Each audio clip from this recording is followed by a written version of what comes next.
Tapos makikita mo yung mga nationalistic kumari. They pretend to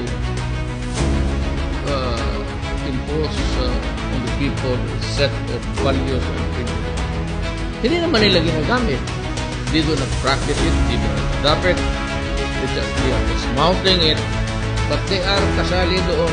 Kung ilabas mo yung sa Congress, makikita mo talaga kung sino ang Pilipino.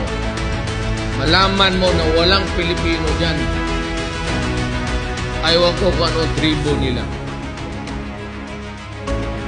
Kaya yan, the only way to know the truth is to make public the information which is mandated by the Constitution to be given to the citizen who wants to know where saan yung pera ko.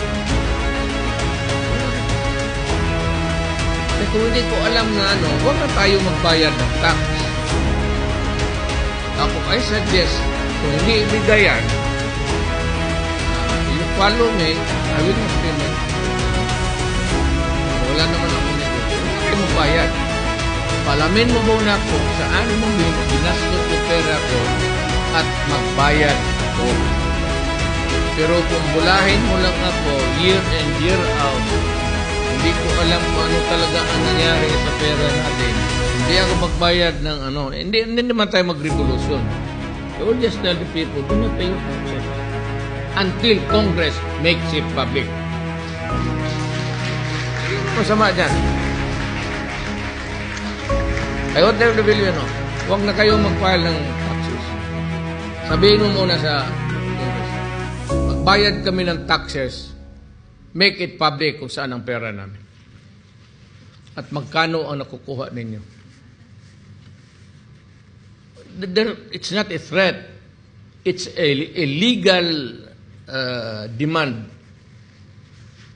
Let me know where my money went or how it was spent. Then I will pay my taxes again this year.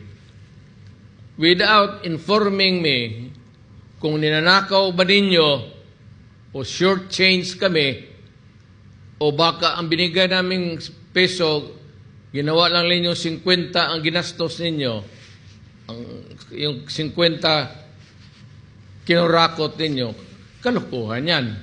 Hindi ako magbayad ng taxes na yan kung gano'n. Gano'n lang.